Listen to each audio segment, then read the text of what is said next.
Mr. Speaker, the truth is that this legislation is long, long overdue. While the Leader of Government Business has taken the computer away from me, the truth is that we have here a report which dates back suggesting to 2014, and indeed a report which suggests in its content that it would have commenced, the work would have commenced somewhere in 2006. So the truth of the matter is that this issue of the land registry and this effort that we as a government and as a country have undertaken predates this parliament, predates this current parliament and its current composition by some many years. In fact, the report, and thank you to the Leader of Government Business, is in fact dated the 18th of July, 2014.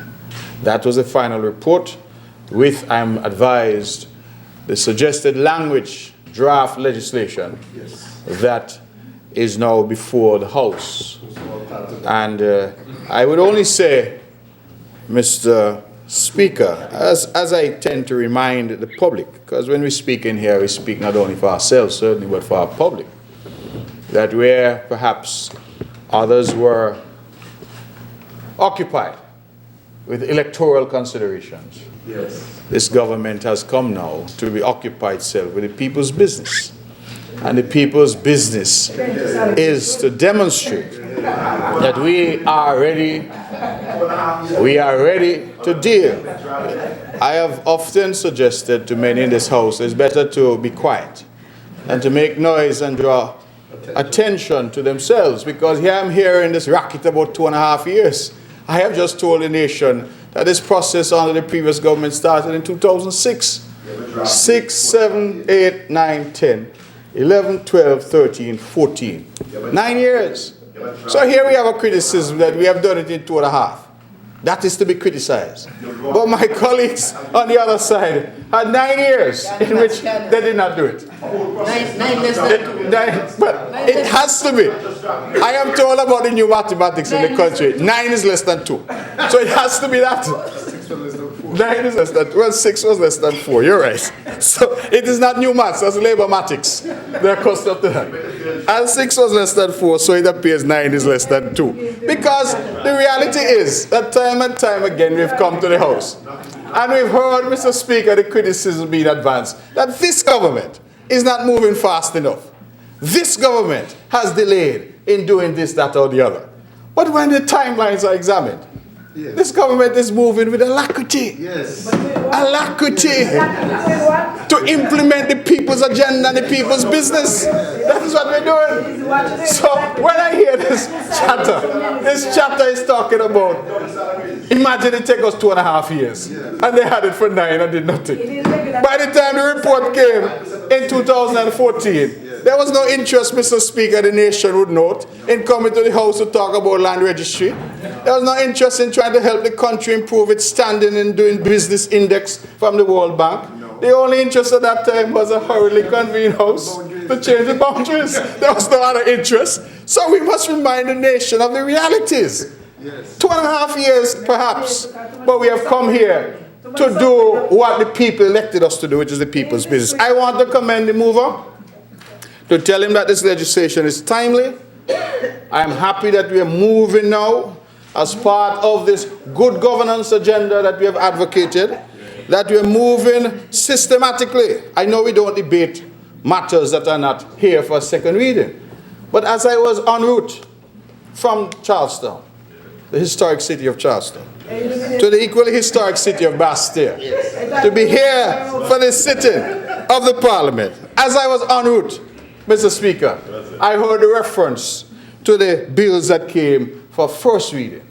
And those bills, such as the Public Accounts Committee bill, those are matters that for 2 decades, not for 2 years, 2 decades, you have to use decades to measure that time. Not for 2 years, 2 decades were left in abeyance. And so we have come, we are demonstrating that the people's business is what we are about, Mr. Speaker. And I am very, very proud to be here and to be associated with this bit of legislation because it advances that good governance agenda. It says to the people that when we have promised, we intend to deliver. And I don't like the word promise. When we have committed, that we make commitments and we keep those commitments. And the other night I was engaged in a debate. Someone said, well, things like public accounts and all of those, why have they not been dealt with yet? My response was simple. The people have given us a 5-year mandate. And we in the government have decided that for the first several months of that mandate, our influence and our intent was to deal with the prosperity agenda. The prosperity agenda, we feel, is now on a good plateau. We say that because all the agencies, cabinet business is private business. I can't even say what happened in cabinet yesterday, but let us just say that we met with an important organization yesterday, and it thrilled my heart when I look. I can't really graph them so good, but all the graph for St. Kitts Nevis said we're better than the rest.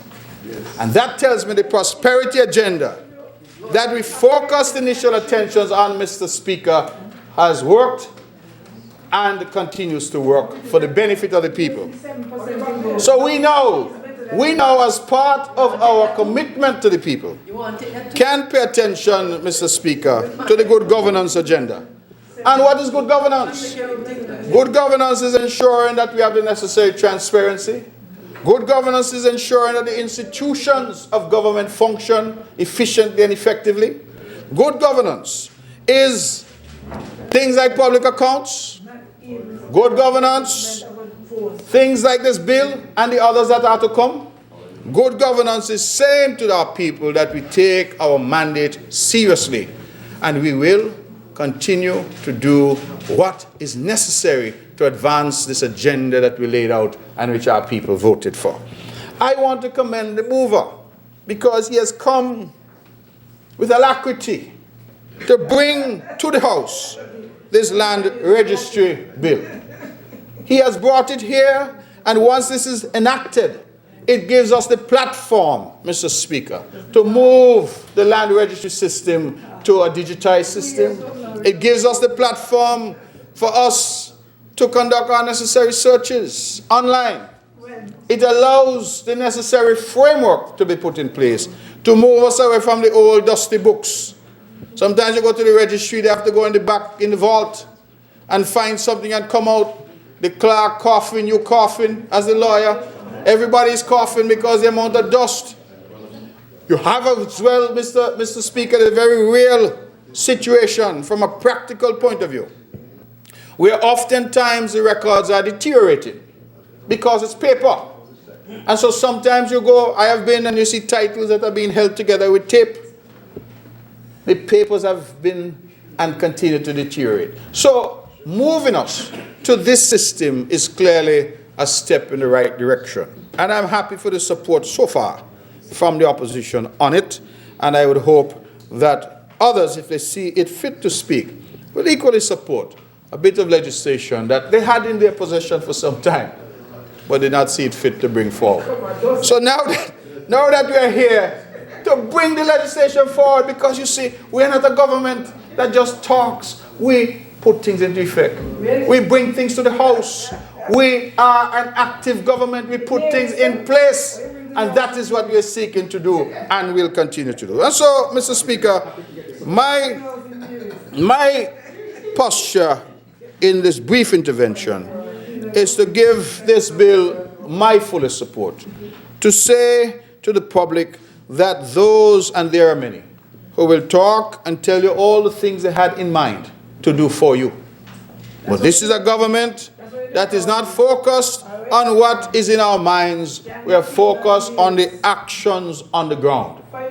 And so we are delighted, Mr. Speaker, that we have come at a time such as this to demonstrate the difference between a government that talks about things and a government that implements things. Fundamental difference. And that is why we're here. So when you hear the chatter sometimes, it has to be put in its proper context. This bill, I feel, will take our registry to the next level. Yes, sir. And if I can, Mr. Speaker, just take another brief moment of the House's time just to support the senator on our side, the good Senator Wendy Phipps, because she made the point far more eloquently than I could, but the point that I wanted to make about doing business. Yes. Land, as we understand, is a critical resource. I did hear the movable bill talk about some Indian chief and say land can't be transferred. I was wondering where he was going with that. But I will not quote any Indian chief. I will stick with a good senator. What the senator is saying is that we need to improve the doing business standing. And what better way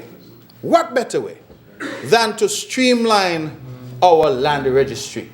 Because the reality is that land forms such an important cornerstone of doing business. People... Is that a landlord? I don't know. Okay, well, I don't know. But the reality is that land forms a critical cornerstone. A critical cornerstone of doing business. Wealth, Mr. Speaker, is acquired large measure through land. Wealth is acquired. When you acquire land, land gives you a kind of, how should I put it? A feeling of belonging, a feeling of being established. That is reality. And I hear the member for number 6, that's why he has acquired so much of it in his lifetime. He understands that. So he appreciates the power of land acquisition. He has been an acquirer over the years. And so the truth of the matter is, Mr. Speaker, that land is important to our people. And land is important for business. Most people who are out there involved in business would understand that land provides collateral.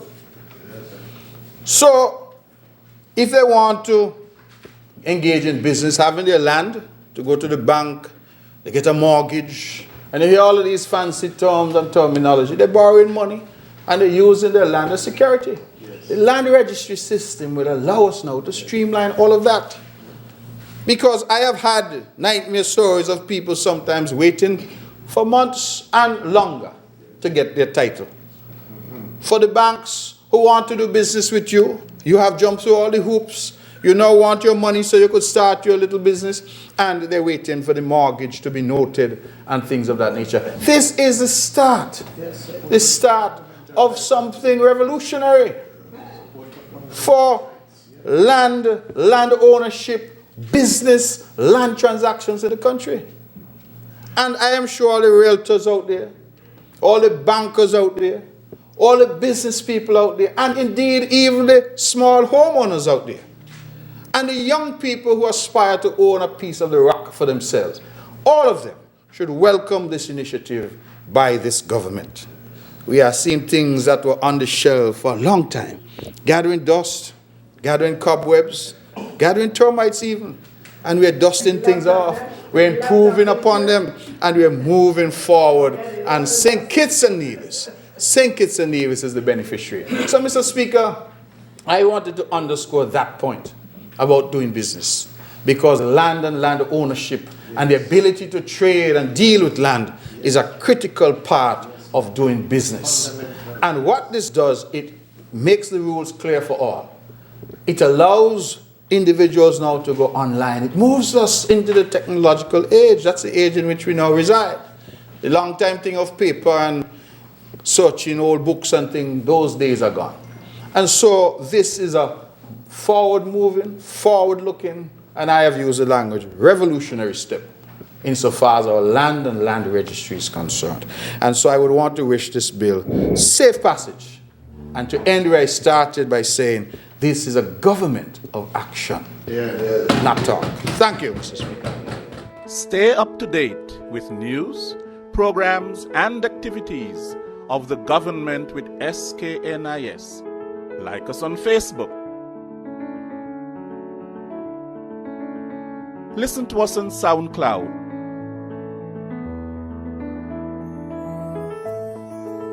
Follow us on Twitter. and watch our videos on YouTube.